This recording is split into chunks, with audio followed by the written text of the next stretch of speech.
tá dando para ver a gente bem? Eu acho que sim.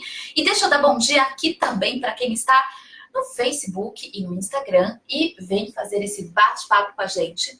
Eu sou a Carolina Salles, tenho formação em psicologia, em coaching e eu especialmente ajudo as mulheres, as pessoas em geral, agora especialmente as mulheres, porque, enfim, venho aí numa jornada estudando cada vez mais a trajetória da mulher e essa mulher não a desenvolver as habilidades, as competências emocionais para lidar melhor com os desafios da vida, com os desequilíbrios da vida. E, então, já que nós falamos bastante de mulher, nada mais interessante do que na semana que comemoramos uma data muito especial para as mulheres, que é o Dia das Mães, agora no próximo domingo, a gente falar de um assunto que faz parte das mães. Claro que aqui a gente também vai falar dos pais, porque vamos falar de pais e mães hoje. E agora, especialmente, a gente vai aqui trazer um alento, trazendo aqui uma pessoa, uma profissional incrível, muito, muito, muito especial. É uma pessoa que eu confio inteiramente. Eu, inclusive, encaminho vários clientes para ela, porque eu confio muito no trabalho dela. E estou aqui, então, hoje com a Maria Carolina Sampaio, que é psicóloga, que faz orientação para pais e que daqui a pouquinho vai se apresentar e contar para a gente coisas muito interessantes do que você, mamãe, do que você, papai, podem fazer aí desde a infância para que vocês possam colaborar com uma adolescência mais saudável. Porque a gente sabe que chega na adolescência, pai e mãe tem um grande desafio. Um desafio pelas mudanças hormonais que estão acontecendo ali, pelas mudanças comportamentais.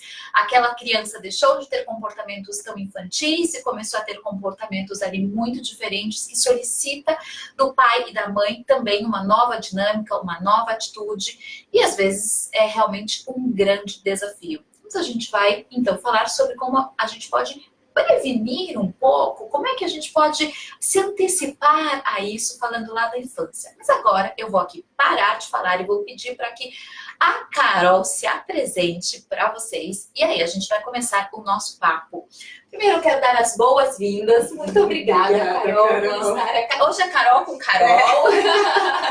Muito obrigada, Carol, por ter vindo. Quero te dizer o quanto eu realmente admiro o seu trabalho de orientação de pais, né? A Carol faz um trabalho muito bacana aqui em Alphaville. Aliás, tem os contatos todos dela aqui no Facebook. Você pode entrar em contato com ela, que seguramente, se você tiver qualquer questão nesse sentido, ela é competentíssima para te ajudar. Mas agora, por favor, se apresente. Quem é você na noite? Bom, sou Carolina Carol, mas Carol, né? Eu vou arrumando um pouquinho o ângulo lá enquanto você fala, enquanto você vai se apresentando. Sou formada pela PUC de Campinas, então sou psicóloga cognitiva comportamental. E desde sempre, meu interesse foi sempre em criança e adolescente. Foi sendo sempre o meu foco.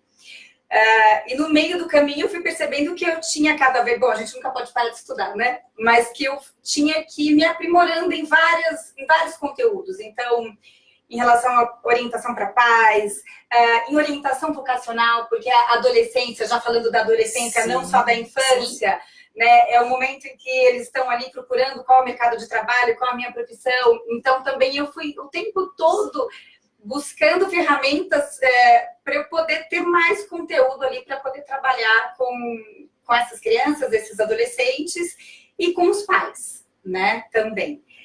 Porque eles estão diretamente relacionados, né, Carol? É uma continuidade, não tem como a gente separar, né? E até ouvindo um pouco você... Bom, termina a minha apresentação ou termina a sua apresentação? Aqui, olha, aqui é um bate-papo, é uma conversa. Que a gente tem o objetivo mesmo de levar a informação, de levar o conteúdo. Então, você pode finalizar a sua formação ou você pode já começar a entrar aí no assunto. Vamos começar, que é o mais gostoso, tá, né? Mas ouvindo você dizer sobre, né, infância, adolescência, eu sempre penso que desde o nascimento é um processo de continuidade. Não tem como a gente separar, né? Sim. Então, muitas vezes, eu vejo muito que as famílias têm assim, a infância, uma delícia, a adolescência, uma chatice. E E a gente tem que pensar que tudo é um processo. Ontem mesmo eu ouvi tava conversando com algumas mães e elas estavam dizendo, eu tô numa fase ótima ainda, que eles são pequenininhos. Aí a fulana, que já tá com os filhos na adolescência, coitada, ela tá na pior fase. E assim, eu vejo, sinceramente, eu vejo isso, assim, a adolescência, ela pode ser a melhor fase. Né? Porque é uma fase em que a criança, ela deixa de ser aquela criança em que você vai... você vai sempre orientando, mas o adolescente é o momento em que ele olha pra gente, sim, e começa a nos questionar. Exato. Né? E é para ser um movimento delicioso, porque é uma delícia trocar. Sim. Né? Então, a sensação que tem é que, assim, puxa, o adolescente não é que ele vai ser rebelde, o adolescente vai olhar para você, pai, mãe, Exato. família, avô, gato, vai olhar para todos e vai dizer, não gosto disso. Não concordo com isso que você faz. Acho que isso que vocês fazem não tá legal. E cabe a gente olhar aquilo e não entender necessariamente como uma crítica de se sentir ofendido, mas olhar aquilo e falar, será que realmente essa atitude que a gente está tendo, a gente pode mudar? Por que não? Ou em outros momentos, que são daí os momentos dos nossos valores, não vamos mudar, porque isso tem valor, isso tem princípio moral. Sim. Né? Mas em outras situações é uma delícia você poder olhar para o seu filho e você poder perceber que ele troca com você. Né? Que ele vai falar, olha, isso eu não gosto muito desses programas familiares de todo domingo a gente ter que ir, uma situação, a casa do vovô. Todo domingo a gente tem almoço familiar. É muito comum, é uma queixa bastante corriqueira, os pais dizerem, nossa, ele era tão meu companheiro, ela era tão minha companheira, e agora não quer fazer os passeios que nós fazíamos antes. Isso é, inclusive, uma queixa muito comum dos pais, porque eles entendem, como assim que não quero mais fazer comigo? Sim. E não é com o umbigo. Não, e também... podem ser várias coisas, né? Mas uma delas também a gente pode olhar, puxa, será que também não é o momento da gente estar sim com a família, mas será que a gente não pode mudar alguma coisa da nossa programação? Sim. Né? Ou será que a gente não pode modificar o local do churrasco, do encontro, da confraternização? Será que a gente não pode viver experiências novas que sejam mais adequadas à idade daquele adolescente, daquela pessoa, né? Então, é um momento, de novo, né? Assim como quando nasce uma criança, vem um adolescente, é um momento em que precisa ter uma readaptação. Exato. E provavelmente a gente sabe, né, que essa readaptação, ela vai ser mais fácil, dependendo de como foi a trajetória desde lá dos primeiros anos de vida. Então, acho que até interessante, Carol, antes da gente entrar mais na adolescência, a gente voltar um pouquinho, que é mesmo o nosso tema maior hoje aqui, que é falar como é que esse momento da adolescência pode ser mais tranquilo, mais agradável, mais harmônico, mais saudável para todo mundo, a partir de ações e atitudes da infância. Então, vamos começando lá. Onde começa, né? Onde começa essa relação, já que ela é um contínuo, onde ela começa? Desde o parto. Desde que a criança tá aqui dentro. Né? Eu acho muito divertido, às vezes, né? Todo mundo só fala da coisa bonita está grávida, que coisa linda, né? E ninguém te conta o que tudo aquilo representa, né? Aquela grande responsabilidade deliciosa, né? Então, é esse o olhar que tem que ser, né? Exato. É uma responsabilidade enorme e ela tem que ser encarada de maneira responsável. Sim. Né? Então, aonde começa? Eu penso que começa na consciência. Né? Eu vejo que os pais, eles vêm muito com que lindo, eu vou ter um filho, então eles vão para fazer o enxoval, ir para o consumo, ir para as roupinhas lindas e maravilhosas, e eles pensam sobre tudo. O carrinho perfeito, o carrinho... Mas vamos começar a trabalhar mais a consciência, né? Então, como é que é ter um filho, né? Primeiro que ele não precisa de muitas coisas. Nossa, ele não precisa de nada. Metade das roupas podem nada. Aliás, eu fui comprar roupa para os meus filhos aos 6 anos. Até então eram roupas doadas de famílias, né? A família toda mandava sacolinha e estava ótimo. Não tem necessidade disso, né? Mas vamos voltar, a gente pode pensar, como é que é criar? Não é porque a gente está criando um ser humano. E a gente tem que estar pensando ele lá na frente. O que eu quero construir? Então, a gente tem ali a possibilidade de construir. Sim, sim, e isso que você falou agora é muito interessante, Carol, porque a gente tem, muitas vezes, é comum a gente observar que os pais têm o imediatismo, né? Aquele momento, agora vai nascer, o enxoval, né? Então cada momento é só um momento, mas sem observar o que lá na frente, qual é o seu propósito, que pai, que mãe você quer ser, que filho você quer criar, porque isso começa desde que o seu filho veio ao mundo. Veio ao mundo, né? E isso vai desde você estabelecer ali com o seu marido, ou com o seu parceiro, com a sua parceira, quais são os seus princípios morais, quais são os seus valores, o que vocês realmente acreditam e como nós vamos passar isso para a criança. Sim. Né? Porque é muito falado, né? Mimar demais uma criança enfraquece demais essa criança. Sim. Então você tem que estar com este olhar desde sempre, né? Então é aquela criança, é aquele bebê, a gente está falando do bebê, mas né, é algo que é um serzinho ali que precisa mais dos cuidados básicos, né? Mas desde pequenininho a gente pode ter uma criança de 2, 3 anos, eu vivenciei isso essa semana, né? Uma criança de 2, 3 anos que você tá brincando com ela e ela, sem querer, ela pega um objeto, é um carrinho super durinho, e ela joga em você na brincadeira. Sim. Né? E o que poderia para alguns pais, e veio uma situação, meu filho, calma, né? Não é calma no sentido não vamos fazer nada, ele é só uma criança. Não gosto dessa frase, ele é só uma criança. Mas é assim, puxa, isso machuca, vamos pedir desculpa? Né? A criança tem 2, 3 anos, ela pode entender que aquela brincadeira é legal, mas que ela jogou algo que pode machucar. E assim, pede desculpa. E a criança pode não entender e ela vai falar desculpa. Ah, tá desculpado. Então, o que a gente está trabalhando desde aí? Não é só uma criança que pegou um objeto, que jogou e não sabia que era um objeto que ia machucar. Ela não sabia realmente. Sim. Mas ela precisa saber. Sim, é porque a criança, ela está experimentando o mundo. Ela pega um objeto, ela não sabe se ele vai para cima, se ele vai para baixo. Não, ela está experimentando o mundo. É por isso que é muito comum, inclusive, em alguma fase, a criança, tudo que ela pega, ela joga, né? Ela joga. É o descobrir, ela não sabe disso. Mas é este momento em que a gente tem que falar, isso dá para você jogar, esse não. Sim. Esse pode machucar o outro, né? E até pensando, por que eu vou de repente fazer essa criança piquititica pedir desculpa? Porque eu tô também trabalhando com a empatia. Sim. Ela olhar o outro.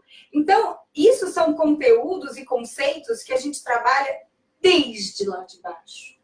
Né? Desde lá de baixo, que é a questão da criança, né? Até perceber, no próximo momento, ela vai olhar e ela vai escolher entre jogar o celular e jogar uma bolinha, ela vai escolher este. Sim. Então, a gente também já está ensinando a criança a escolher.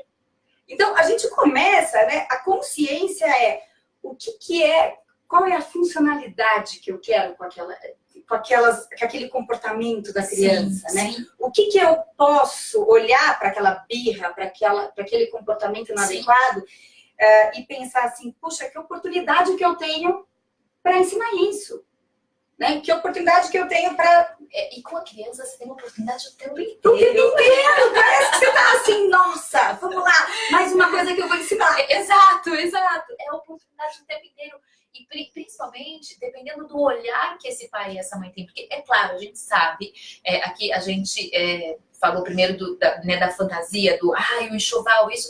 Claro que a gente sabe que é um grande desafio educar filhos, por quanto muitas vezes gera irritabilidade, raiva, impaciência, por conta da rotina, por conta da repetição. Agora, olhar para isso como uma oportunidade, claro, uma oportunidade tanto interna como uma oportunidade de você ensinar o tempo todo, é fundamental, é muito importante, tanto pelo modelo que você está dando, né, como pela relação que você está estabelecendo, como pela oportunidade para aquela criança se desenvolver. Sim, né? Porque é claro que no dia a dia todos nós chegamos cansados, trabalhamos o dia todo, tá, né? Mas é algo que a gente precisa. Se tivermos filhos, né, se fizermos essa opção, ela tem que ser levada com seriedade. Sim. Né? E ela tem que ser levada com seriedade que ali, dentro da nossa casa, tem um projeto em construção. E a gente não pode deixar esse projeto com uma perna bamba. Sim. Porque vai cair. Né? Então, é um projeto que a gente precisa olhar aquilo e que, sim, em muitos momentos, eu chego em casa e falo, filhos, estou exausta, estou cansada, hoje a mamãe... Podemos fazer essa conversa amanhã, né? Até de mostrar as nossas fraquezas. Hoje não dá, hoje eu estou cansada. Exato. Amanhã a gente conversa, né? Então, a gente, até essa responsabilização é também assumir que, filho, hoje não dá. Sim, que eu tenho limite, que você também pode ter limite, e que é importante quando o outro demonstra o limite, a gente respeitar. Então, olha quanto modelo, quanto ensinamento você está dando ali ao fazer. É uma frase simples, e o quanto isso vai repercutir, porque aqui a gente vai fazer mesmo essa ponte lá na adolescência. Sim. E aí a gente vai para inúmeras situações, né? Então, a gente fala que, puxa, a criança precisa dormir cedo. A criança precisa, sim, dormir cedo. Então, a gente vai para sono, alimentação, a gente vai para vários hábitos em que cada família tem o seu, e para isso a gente precisa aprender a olhar esta família, sim, e aprender a olhar quais são os hábitos dessa família. Né? Não existe receita igual. Eu realmente não gosto das receitas iguais, porque elas falham e a gente não dá conta. Não. Né? Porque o que é bom para a sua família não é bom para a minha. Né? Exato. Então exatamente. Não adianta a gente dizer todas as crianças têm que dormir 9h30, 10 horas. Mas tem um pai que chega às 10 do trabalho. Pois é. E aí, o que a gente faz? Essa criança quer ver esse pai, né? Então, talvez dentro da nossa consciência como pais, a gente também tenha que ver outras alternativas. Né? Cada caso é um caso, mas será que então essa criança não precisa, de repente, estudar à tarde? Porque ela vai dormir mais tarde? Sim. Né? E não é que ela vai dormir mais tarde porque ela está jogando videogame, ou porque ela está fazendo, porque ela quer ver esse pai e ter uma relação com esse pai. Né? A relação que eu digo pode ser 10 minutos, mas tudo sim, bem, mas pai? Como foi seu dia? Exato, né? Ou nem ter essa pergunta de como foi seu dia, porque é muito criança, mas aquele pai que vem, dá um abraço, brinca 2 minutos e fala, filhão, boa noite. Né? Sim. Mas essa criança vai dormir um pouco mais tarde. E tudo bem, desde que isso seja organizado ali na rotina dela, de que haja uma flexibilidade, porque para essa criança se adaptar, a família muitas vezes precisa fazer uma reorganização. Uma reorganização consciente. Exato. Né? Ou não dá, essa criança vai ter que acordar muito cedo. Então vamos tentar durante a semana. Se é importante para aquela criança, se ela dormir tarde, a gente percebe que ela acorda irritada, que ela não consegue ir para a escola bem-humorada, que ela está tendo muita, até às vezes, dificuldades de aprendizagem porque está cansada. Sim. Então, talvez durante a semana, essa criança vai ter que ver o pai de outra forma. Né? E hoje em dia a gente tem ferramentas, a gente tem até FaceTime, a gente tem ferramentas de estar com os nossos filhos sem estar presentes. Fisicamente. Fisicamente, mas a gente pode fazer uma ligação FaceTime. Outro dia eu fiz mesmo, eu estava almoçando no meu consultório, meus filhos almoçando em casa, eu falei, vamos almoçar juntos hoje? Colocamos ali e ficamos batendo papo. Né? Eu almoçando, eles almoçando em casa e a gente conversando. E foi assim o nosso almoço. Ponto. Né? Então é algo que... encontrar possibilidades, encontrar alternativas. Alternativas. E elas existem. Sim. Né? Elas existem... E é por isso que não é uma receita de bolo, né, Carol? Porque, assim, qual é a realidade de cada família, de cada pai, mãe, enfim, como é aquela família e aí quais são as alternativas que aquela família vai construir. E claro que às vezes a gente sabe também que os pais olham e falam, mas eu não estou conseguindo encontrar uma alternativa. É justamente por isso que o trabalho, né, uma orientação de pais, porque às vezes pra gente aquela convivência, ela é tão óbvia daquele jeito, que às vezes é uma coisa muito simples, mas que a gente não está enxergando. E quando vem um profissional de fora e faz uma sugestão, é porque esse profissional está fora mesmo desse sistema e justamente por isso ele tem a possibilidade de enxergar coisas que as pessoas que estão dentro desse sistema naquele momento não estão conseguindo enxergar. Sim. Né? E não tem nada. E você não é um pai mal, ruim. Isso não é testado de nada, muito pelo contrário, isso é atestado de que você se importa com isso, de que você quer melhorar e justamente por isso, em alguns momentos vai ser muito importante buscar um profissional que possa ter esse olhar de fora e dizer alguma coisa a respeito da convivência, do sono, da alimentação, seja lá de qual aspecto for. Um outro fator interessante você falando, né? Então a gente pega crianças, né? Vamos colocar aí crianças até os seus 10, 11 anos. Sim. Então, muitas vezes o que eu vejo são os pais privando essas crianças de inúmeras experiências. Então, a gente vê assim, eu não vou levá-lo ao mercado comigo, eu preciso fazer compras, alguma coisa assim. Porque é muito chato, né? A criança não gosta de supermercado. Isso parte muito de uma crença nossa. Isso. Né? E que muitas vezes a gente também não quer ter aquele trabalho porque a gente está cansado e a gente quer talvez fazer o mercado mais rápido, ou etc. Mas a gente está deixando de ver que ali também é oportunidade. Né? É oportunidade de você ensinar ao seu filho como que você escolhe os produtos da gôndola do mercado. Você escolhe por preço, você escolhe por qualidade, como que você faz as suas escolhas. Você dá ali para a criança aquela oportunidade dela conviver pessoas e até vir para você e falar, mãe, eu vi tem uma moça ali bem mal-humorada, né? Dela olhar o mundo, né? Dela olhar as situações, né? Ou quando ele vai na padaria pedir o pão, vai ali pedir o pão para mim, né? Geralmente você tem ali as pessoas que estão servindo, né? E eu não lembro de você, mas eu me lembro que tinha sempre uma pessoa que eu gostava de pedir para ele. Porque ele sempre falava, bom dia, menina. E eu falava, bom dia. E era gostoso ter aquele afeto. Sim, sim. Né?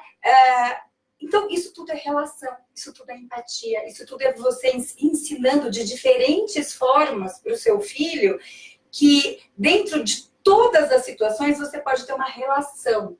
E ela pode ser boa ou ruim. E você vai ter que aprender a lidar com ela. E é aí que a gente vai fortalecendo. Sim. Né? Hoje, o moço que me atendeu estava muito grosso. Sim. Né? E aí, tudo bem, a criança vai ter que aprender a lidar com aquilo. Exato. E isso se estende, né, para qualquer interação social, por exemplo.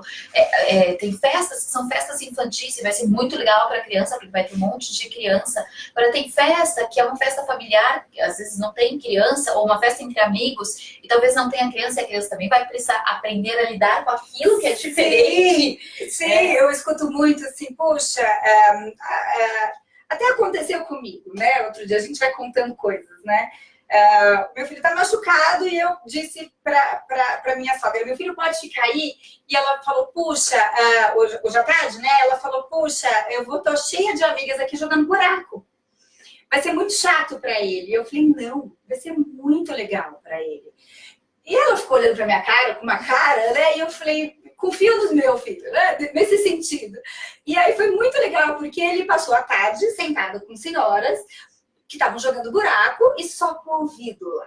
Ouvido, né? Ele levou um caderno de desenhos, levou uma bola, então ele ficava próximo, desenhando ou jogando bola, mas ouvindo. À noite, ele me contou todas as histórias mais divertidas do mundo que elas conversaram, né? E aquilo é aprendizagem. Exato. Né? Ele pegou vivências dessas pessoas, cada uma contando a sua forma, e ele aprendeu. Uhum. Então, a gente tem que olhar aquela criança como alguém que a gente precisa colocá-los em experiências. Sim, sim, ainda porque assim, quanto mais repertório de experiência ele tiver, mais isso também vai repercutir lá na adolescência. Sim. Porque se o repertório dele na infância foi restrito, foi só em lugares que são adequados para a criança, somente em festas infantis. Ou naquelas áreas que ficam presas no shopping, não tem janela. Exato. Né? Então, assim, você vai restringindo isso também vai ter uma repercussão lá na frente. Claro! Porque né, assim, o quanto essa criança foi treinando para, na adolescência, ser mais flexível, lidar com frustração, se adaptar a lugares. Aprender a conviver com diferentes idades. E né? Com as diferenças, com a diversidade. Sim, e vem muito de nós pais, né? Se eu dissesse, puxa, filha, que chato, não dá para você ficar na vovó porque... Não, a minha fala é ao contrário. Que delícia, você vai poder escutar um monte de histórias legais, né? E aí aquilo também repercute nele para ele querer estar lá. Sim. Eu costumo dizer, Carol, que o mundo, né, infantil, o mundo para criança, ele é como um parque de diversões com inúmeras possibilidades. E o pai e a mãe, eles são os instrutores desse parque de diversão. Então, assim, aquele brinquedo que eles falam, não, esse aí você não chega perto, meu filho, esse daí é horrível, não vai de jeito nenhum. A criança vai entender que não é para chegar perto. Nossa, isso é muito legal. Então, o que eu quero dizer com isso? Que a atitude do pai e da mãe diante de cada experiência que essa criança pode ou não viver repercute diretamente na forma como ele vai lidar com isso. Por isso que quando a gente tem consciência disso, fica gostoso educar. Né? Fica gostoso porque você vai percebendo o crescimento do outro, né? E você vai tendo troca. A adolescência assusta porque muitas vezes o que a gente vê é uma criança não sendo muito olhada. Apesar dos pais estarem o dia inteiro ali, né, mimando ou fazendo as coisas pela criança, etc., não estão olhando como que ela está solucionando os problemas dela. Não estão olhando quais são, o que é um problema para ela. Porque às vezes um problema, né, é um problema para ela, mas não é um problema para o outro. Não é um problema que nós tivemos ou temos. Até para a gente pensar, para a gente entender um pouco a adolescência, a gente também precisa entender a nossa adolescência. Né? Sim. A gente precisa entender a nossa adolescência para a gente poder olhar e aceitar que aquela criança ela vai começar a te questionar, ela vai começar a te perguntar, e não a te desafiar, a te questionar. Mas isso fica natural se você permite que desde idade pequena, sim, ela te questione naturalmente. Né? Que ela te questione naturalmente. Eu me lembro um dia, eu de novo falando dos meus, mas dos meus a gente pode falar. Que eu cheguei em casa e ele tinha riscado a parede com um monte de lápis, né? E tava ele, e aí eu olhei, eu falei, puxa, né? Olhei e falei, nossa, mas ficou muito feio. Feio não, desculpa, era um risco e etc. Eu falei, olha, gente, é bacana o que você fez. Ele era pequenininho, então ele não ia entender muito isso, porque ali tava mais um ato, em vez de riscar o papel, de desenhar no papel, ele foi para a parede, né? E aí a nossa fala, tanto minha do meu marido, foi: aqui não é o local para isso. O local para desenhar é aqui, né? No papel, na cartolina, em outros locais, mas não na parede. Porque se a gente fizer isso na parede, você faz de um jeito aqui, eu faço de outro jeito ali, o outro faz... Não vai ficar bacana, não vai ser legal. Então vamos limpar? Né? E meu filho tinha 3 anos. É claro que ele não sabia direito o que ele estava, né? Assim, mas peguei uma bucha junto com ele e ficamos ali limpando. Né? Então, de novo, é a aprendizagem, de novo, é você ir colocando essa troca com a criança, que depois ela vai falar, ah, não, uma parede mais velha, ela vai falar, não, é mais gostoso um ambiente limpo do que um ambiente sujo. Sim, sim. Né? Sim. Ela vai ter essa percepção, dessa construção. E mais do que isso, né, Carol, nisso que você conta, é assim, a minha atitude, ela tem uma consequência no outro, no ambiente, e às vezes essa consequência, ela pode não ser tão interessante aos olhos do outro. E aí vai ser importante que eu tenha uma reparação, uma atitude reparadora. Sim. Então, quando você... Bom, então vamos lá, vamos limpar, porque, né, o lugar de desenhar é aqui, porque senão, né, a casa não vai ficar legal. Você também está ensinando como é que eu reparo, como é que eu faço quando eu tenho uma atitude que não é bacana para o outro, que não é interessante para o outro, ou para o ambiente em que eu estou. E aí, quando você ensina isso desde criança, lá na adolescência, olha o quanto também vai ser muito mais fácil. Muito mais fácil, porque eu percebo o outro, e o outro não é só a família. São os amigos, a sociedade. O ambiente, a escola, tudo que ele convive. Depois o ambiente de trabalho, enfim, ele se prepara para isso. Né? Na adolescência, de perceber, porque é muito comum a gente falar na adolescência que né, o adolescente não percebe as consequências, porque o adolescente é imediatista. Sim, o adolescente tem um tanto de imediatismo, a gente sabe isso até pela questão neurológica, que ele está em formação, finalizando a formação realmente do cérebro, que só termina aos 21 anos. Então a gente sabe que sim, existem algumas condições ali que favorecem que aquela fase fase seja uma fase mais impulsiva, com grande busca de prazer, com bastante desafio em lidar com a frustração, bastante não, mas com mais desafio do que na vida adulta. Ok, tudo isso, então, se foi plantado, se teve repertório desde pequenos, isso existe, mas isso vai ter uma labilidade, uma diferença, não é que não vai ser assim. Isso vai acontecer, mas como ele tem repertório, isso acontece de um jeito muito mais sem os extremos. Sem os extremos. Exato. O nosso grande vilão hoje é a tecnologia. Ai, vamos entrar nesse assunto, que aí esse assunto a gente daria outra live, mas tudo bem, a gente fala um pouquinho, eu vou só arrumar aqui de novo, enquanto você começa aí com a tecnologia, Carol, e eu vou ver se tem pergunta aqui pra gente também. Tá, o nosso grande vilão... Por que a tecnologia é um vilão, Carol? Primeiro... Porque ela não ensina empatia. Acho que ficamos aí, né? A tecnologia, ela não traz o outro. E nós somos seres relacionáveis, né? Nós somos seres humanos que se relacionam. Então, o uso da tecnologia, esse é o nosso grande vilão, né? Então, é muito interessante. Outro dia, uma situação, fui jantar e estava aqui com a minha família e, de repente, ser psicólogo é um problema, a gente observa bastante. E aí... Ou uma solução, isso é um problema. Não, e aí sentou uma família enorme, né? E na mesa ao lado, e aí, de repente, chegaram crianças. E deu para perceber que eram os avós, que estavam já sentados, e chegaram os netos. Os netos deviam ter uns 6, 5 anos, e talvez um outro de 7, 8 anos, né? E ambos chegaram jogando seus joguinhos. Então, ou seja, eles já entraram pelo restaurante não olhando para ninguém. Né? Eles não falaram bom dia para o porteiro, para o manobrista, ou para quem quer que seja. Eles não olharam para as pessoas. Né? Isso é um requisito básico. Né? Como deixar uma criança andando, jogando joguinho? Não dá. Né? Então, essas duas crianças sentaram na mesa e continuaram jogando de frente aos seus avós.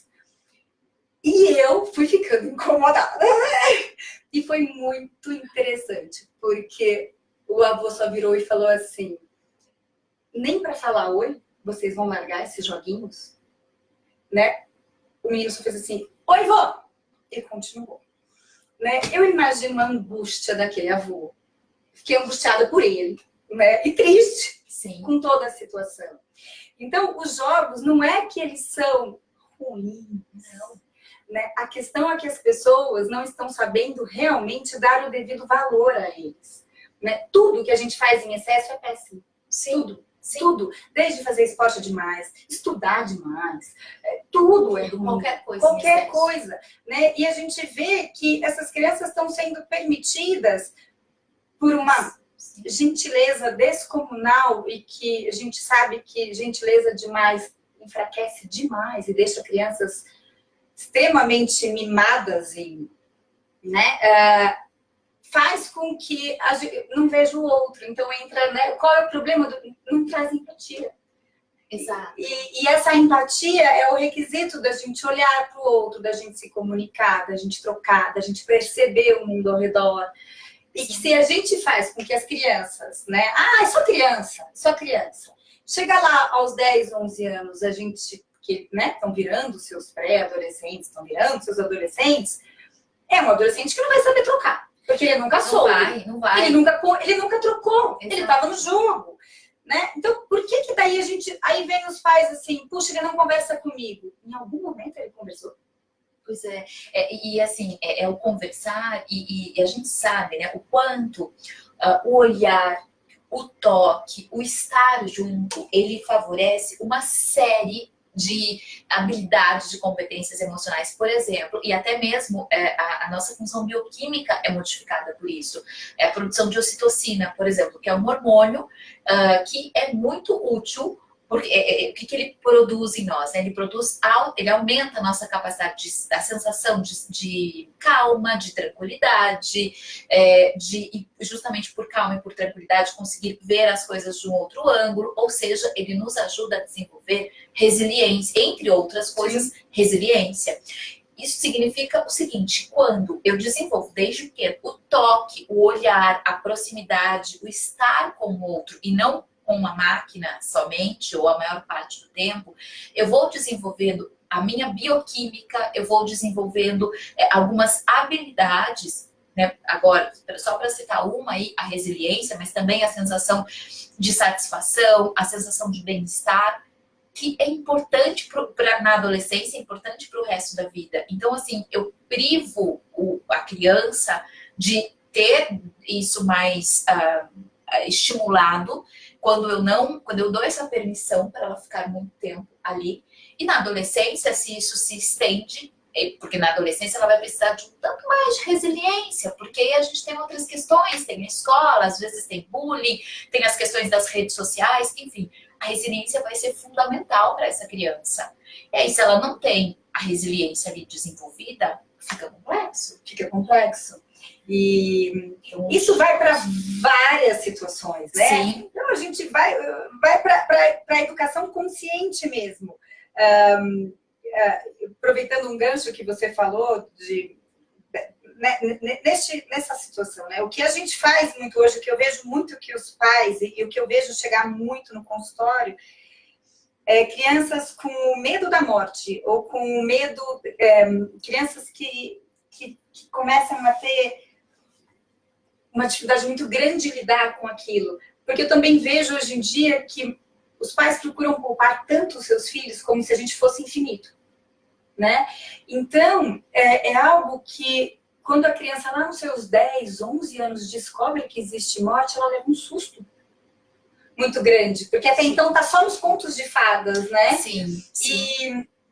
E aí a gente percebe que aquela criança também não desenvolveu uma ferramenta, uma percepção de que o mundo funciona desta forma e que as coisas vão acontecendo, que elas são. Não estamos falando das tragédias, não estamos falando das coisas realmente pesadas que nos chocam e que realmente não é bacana a criança ter acesso a isso.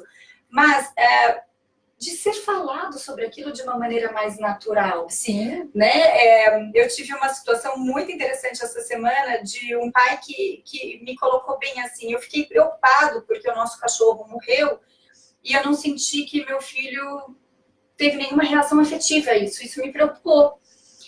E aí eu fui questionando, mas e como que foi falado isso para ele? Né? Ele falou, quando eu recebi a notícia, eu fui para um lugar na casa, chorei, aí me recompus e voltei e falei para ele, olha, o cachorro morreu, mas agora também vai ser um momento importante, porque daí o garotinho olhou e tal,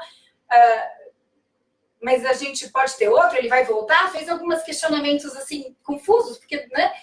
Não, mas também é bom a gente não ter outro nesse momento, porque de repente a gente pode aproveitar mais, viajar, porque eles eram muito ligados ao cachorro, então eles não conseguiam viajar sem o cachorro. A forma como foi passada para essa criança foi muito prática. Então essa criança retornou na praticidade, né? No momento em que esse pai foi chorar a perda do cachorro, porque era um cachorro que já estava com a família há muitos anos e a criança teve menos tempo, né? Porque já era um cachorro antes do nascimento da criança. No momento em que esse pai podia mostrar ali, estou triste, a gente chora e depois a gente se recompõe e a vida continua, ele foi esconder o choro. Né? E aí depois a gente, sem querer, a gente vai cobrar dos nossos filhos. Por que ele não chorou? Por que ele não ficou triste? Porque a gente está mostrando que isso é possível, a gente está conseguindo demonstrar para os nossos filhos que somos todos pessoas, seres humanos, temos fraquezas, a gente está conseguindo dividir com eles a nossa angústia também, né? A gente está conseguindo ensinar para eles, pode ser que eles não chorem tanto, mas que... nomear os sentimentos, Nomear. né? A saber, isso daqui é tristeza, isso daqui é raiva, isso daqui é frustração, isso aqui eu tô chateado, né? Assim, quando os pais dão este exemplo, porque contam para os filhos, né? Fiquei triste porque o cachorro morreu, ele dá para o filho também a oportunidade de sentir e de nomear aquele sentimento para o filho saber o que é aquela emoção. Sim. Ainda porque, de novo, quanto melhor o repertório dele desde a infância, na adolescência, como a gente sabe que as emoções vêm e vão com uma velocidade muito maior, mais fácil vai ser ele lidar com Ele isso, lidar né? com aquilo, né? Porque quando daí a gente vai um pouquinho para a adolescência, né? Das mutilações ou dos adolescentes que estão sofrendo muito. Porque a gente também olha e a gente vê que lá atrás foi poupado tanta nomeação de sentimento que, né, o adolescente às vezes chega para mim e fala, eu estou com depressão. Eu falo, não, você está triste. Você terminou o namoro. Chore. Carol, mas hoje eu chorei muito. Que bom. Né? Você terminou um relacionamento. Isso não é depressão.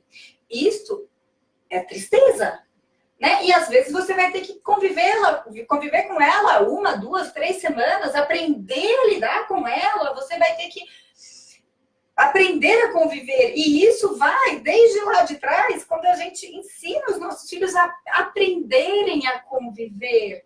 Né? Porque se a gente não coloca eles em determinadas situações, ou a gente não vê aquilo como oportunidades naturais de aprender a se fortificar, lá na frente, terminou um namoro, vou me suicidar. Né? Ou cada vez estou com mais, depressão, e aí sim, muitos vão procurar médicos, e aí vem medicação, uma medicação desmedida, e né, você está triste, usa a sua tristeza. Não é tão legal curtir a tristeza, mas curta, é importante. Isso, e aprenda a lidar com ela, né? A gente tem um movimento hoje, que eu acho que é um movimento meio que geral, que assim, elimina a angústia, elimina a tristeza, elimina a raiva. Não, se precisar de um remedinho, inclusive, elimina, porque a gente não precisa de nada disso, né? Não. Então, assim, esse movimento, ele tem uma consequência bastante grave. Porque assim, não é que é para você viver na fossa, na tristeza eternamente, não é que é para você viver em depressão, não é isso. Mas é assim, peraí, como que você ensina hoje e depois quando você como adulto lida com as emoções que são dolorosas, porque a gente tem emoções que são dolorosas, agora nós somos seres humanos, elas estão aí para que nós possamos senti-las e aprender com elas, né? Aprender com a tristeza, aprender com a raiva, aprender com a frustração. A gente tem possibilidades, a gente tem oportunidades. Então, ensinar tudo isso para a criança também, né, preparar essa pessoa para, na adolescência, para a vida adulta. E para a vida adulta. Porque a gente tem que olhar para aquela criança e ver quais as habilidades que eu quero.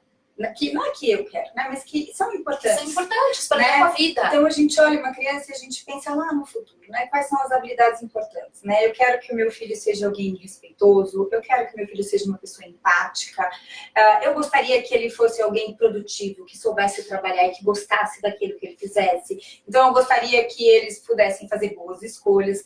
Então a gente tem que ir ensinando. Exato. Né? E a gente tem que ir mostrando, puxa, fiz uma escolha errada, ai, puxa, não deu certo, vamos ver como é que a gente pode resolver, né? A criança vem muito brava, eu não gostei disso, e muitas vezes a gente fala, calma, filha, não chora, e muitas vezes a gente pode falar, filha, eu sei que realmente você tá triste, eu também, né? É realmente muito chato quando quebra o nosso brinquedo. Eu não preciso falar, calma, eu compro outro amanhã. Eu não tenho que falar isso, né? Eu tenho que falar, realmente é muito chato quando quebra um brinquedo que a gente gosta muito. Sim. A gente fica muito triste, né? A criança já sente ali que você entendeu que ela tá triste. Exato. Né? Você entendeu que ela tá chateada. Eu entendo que você tá chateada. Eu também tô. Né? O que a gente pode fazer? Talvez, né? A gente pode comprar outro. Puxa, não tem mais. Ou...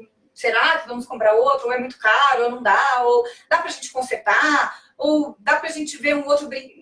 Mas aí são soluções que você vai construindo. Exato. Né? E que vão preparar essa criança para, na adolescência, olhar para a tristeza e saber que ela também tem a possibilidade de construir uma solução ali, a partir da tristeza que ela tá sentindo. Então, sim, com aquele brinquedo quebrado. Exato. Que parece bobo, né? Às vezes a gente parece tão bobo, não é bobo. Porque é isso que lá na frente, né, vai repercutir. Bom, não consegui aquele estágio que eu queria. Vamos procurar outro. Exato. Vamos ver, né? Vamos ver outra Exato. coisa. Não, minha namorada, ou aquela menininha que eu estava paquerando, ficou com meu melhor amigo e tá namorando com ele. Né? Porque são coisas que vão acontecer.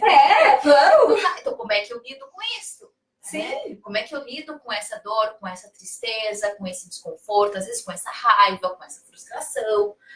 Eu saber que isso tem um nome e que eu tenho todo o direito de sentir e de lidar com isso. Né? De aprender a lidar, com isso.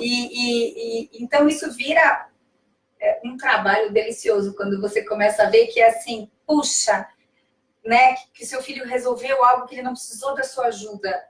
É que os pais sentem como perda, né? Mas para mim, eu acho que a gente tem que mudar o olhar. É tão gratificante. Ele resolveu. Nossa, que lindo. Ponto para mim, ninguém precisa saber. Né? A gente tem que, talvez, os pais pensarem nisso. Assim, nossa, conseguimos ensinar isso. E olha como ele foi capaz. Né? E daí, se fizer desta... Eu vejo que daí é muito mais fácil aquele adolescente trocar. Sim, é muito mais fácil você ter uma relação ali próxima, uma relação de confiança, até em alguns momentos de confidencialidade, mas especialmente de confiança. Acho que essa talvez seja a maior questão, porque você construiu isso desde sempre, desde pequeno. Então, ele pode te olhar e ele sabe que ele pode ou contar com você, ou ele tem dentro dele repertório, que ele pode só depois te dizer como foi que ele solucionou, mas assim, isso foi construído. É interessante, indo para a adolescência. Não sei se a gente... A gente está terminando, mas pode falar da adolescência. Não, mas só indo para a adolescência, né? Para a adolescência, assim. Os adolescentes que eu recebo no consultório, quase 99% vem, depois que a gente trabalha um pouco, você percebe que é a solidão, né? Eles estão ali com os pais o tempo todo, os pais fazendo, né? E os pais, quando a gente coloca isso, eles não entendem como que meu filho sente essa solidão. Essa solidão, né? Mas eles sentem, meus pais não me escutam, né? Eu disse que eu não gostaria que eles fizessem determinada coisa, eles não me escutaram, eles se sentem desrespeitados. E é claro que essa escuta não significa que a gente tem que fazer tudo que o adolescente pede, de jeito algum, mas precisa ter a escuta. Então, muitas vezes, eles me questionam, minha mãe fez isso. E os pais estão certos no que eles estão falando. Sim. Mas eles fizeram de uma forma, de uma imposição, que aquele adolescente se sentiu dentro de uma imposição. Ele não sentiu, ele não entendeu o motivo. E quando a gente organiza no consultório, e organiza, eu já escutei várias vezes, mas por que minha mãe não me falou que era por conta disso? Né? Porque, na verdade, como não houve o exercício da conversa lá de trás, sim, não vai ter o exercício da conversa aqui.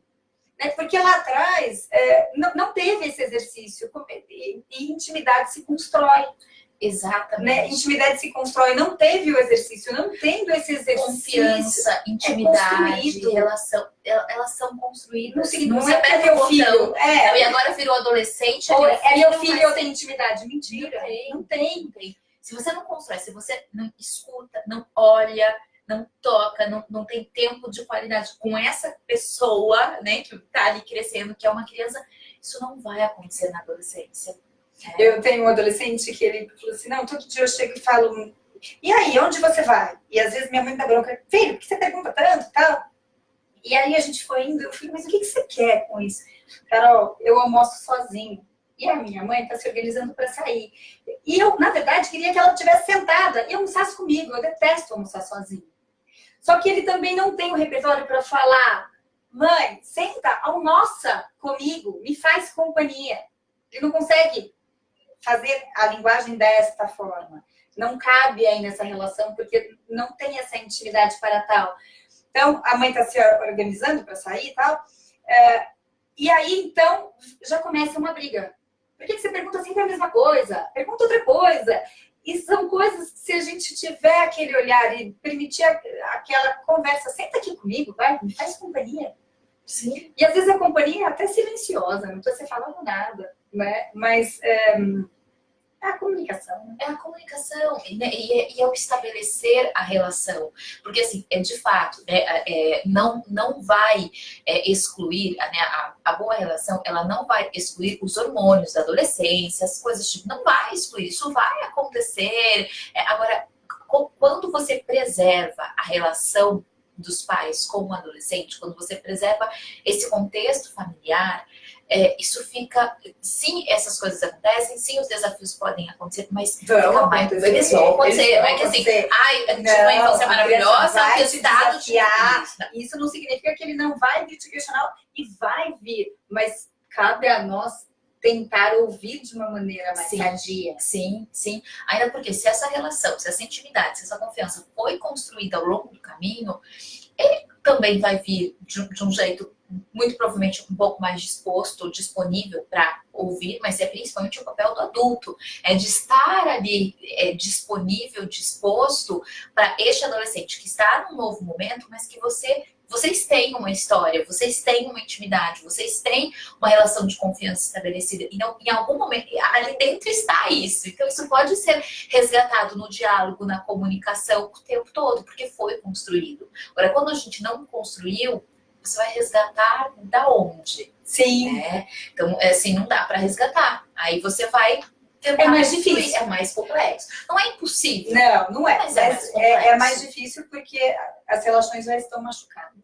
Exato. Né? Então... Essa é a questão, porque daí você tem mágoa, daí você tem feridas, daí você traz algumas coisas que vão aparecer muito ali na adolescência.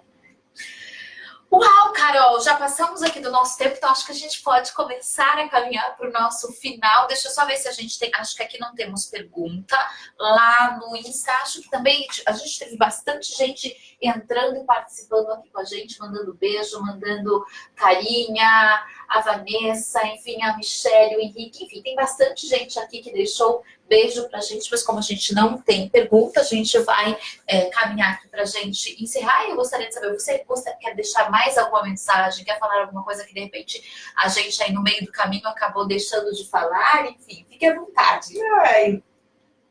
Não sei, como a gente está até na era da informática, é interessante a gente também pensar, né, outras ferramentas. Tem muitos filmes que trabalham muito essas relações familiares, essas empatias, e que possibilitam muito para a criança aprender junto conosco, sim, né? Sim. Então, já que é uma ferramenta, né, tem vários programas de televisão, ou séries, ou desenhos, que eles podem ensinar tanto para a gente quanto para eles, e a gente até assistir em conjunto com crianças ou depois com adolescentes.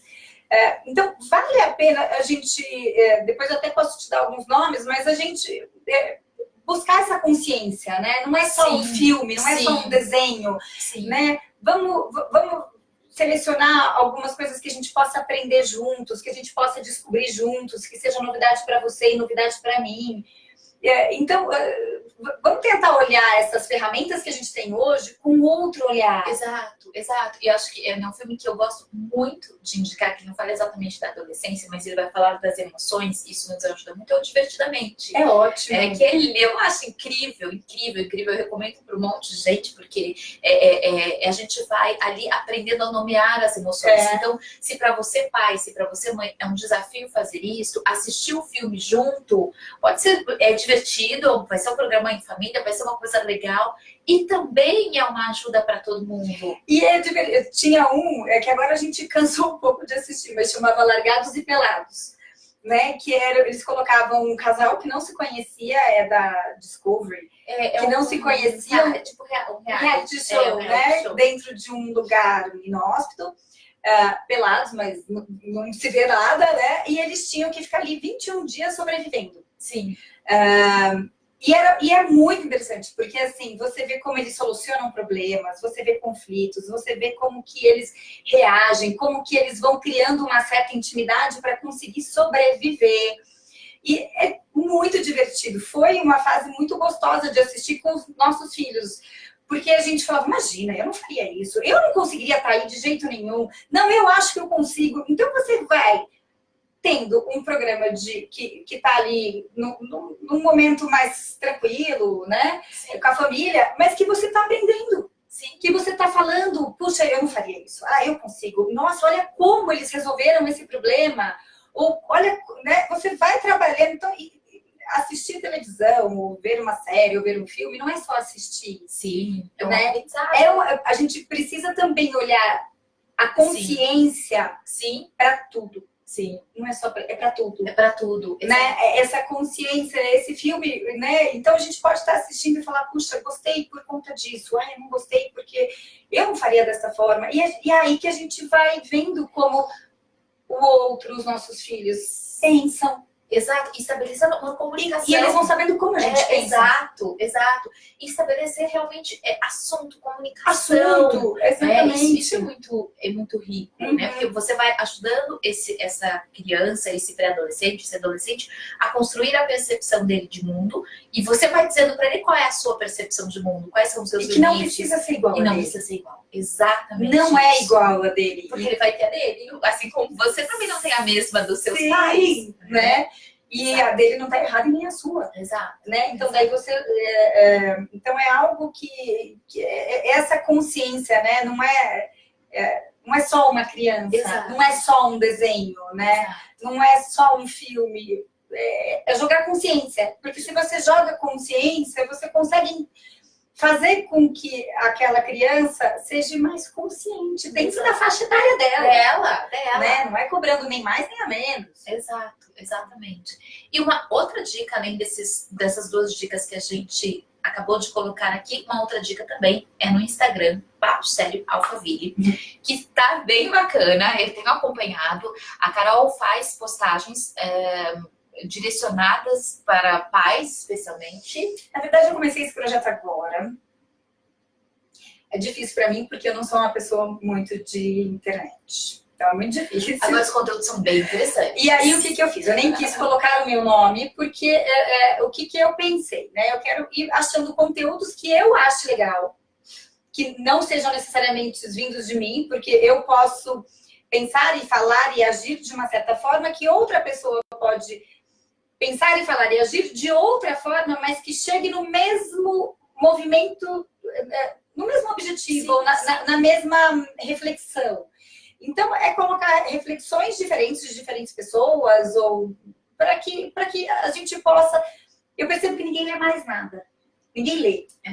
Né? Então, que às vezes o visual está sendo mais como acessar a informação. Exatamente. Né? Então, eu posto algumas dicas de filmes, algumas dicas de seriados que eu acho importante, que eu gostei.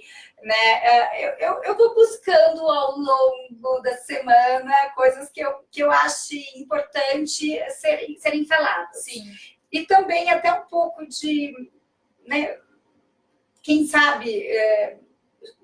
os pais comecem a ter mais essa consciência. Exato. Né? Eu acho que tem uma série de postagens ali que dão essa oportunidade de ter a consciência do seu papel mesmo, de pai, de mãe, de como é que você quer conduzir isso. Porque quanto mais consciência você tem, mais clareza você tem de que ações você precisa ter para chegar onde você quer. E fica até mais fácil. Sim, daí. Sim. Fica fluido, né? Exato. Ok, Carol, muitíssimo obrigada. Que papo gostoso. Assim, né? A gente aqui começa a falar e vai emendando, inclusive, assuntos, porque a gente está falando de uma coisa que é corriqueira, que é do dia a dia, né? Que é de muitas famílias. E como é que a gente faz? Acho que a gente está aqui quase com a bateria acabando. Deixa eu só voltar aqui, pronto, para a gente finalizar aqui também no Instagram. Então, como é que a gente faz mesmo? Às vezes com a sensação de estar perdido, às vezes uma pequena palavra, uma pequena orientação, uma percepção diferente a respeito de como é que você pode seguir com isso, você pai, você mãe, já pode ser muito, muito facilitadora. Então, por isso que eu acho que é tão importante a gente falar desse tema, e aí a gente tem 300 coisas para falar dentro de orientação de pais, tem, né? E a gente decidiu falar de um jeito mais geral, e talvez aí a gente volte depois falando de temas mais específicos, mas com certeza lá no Papo Sério Alphaville você também vai encontrar uma série de postagens que podem complementar aqui um pouco do que a gente está falando Ok? Combinado? Vamos lá seguir também. E se você quiser compartilhar esta live, dá para compartilhar aqui pelo Facebook. É só compartilhar, porque com certeza muitos pais aí podem estar precisando dessas informações e você pode colaborar aí com muita gente. Ok? Muito obrigada. Obrigada mais uma vez, Carol. E obrigada a você que esteve aqui com a gente. E nós nos encontramos em breve numa próxima live. Segunda-feira tem live por aqui. Eu te espero lá. Um beijo. Tchau, tchau. Tchau.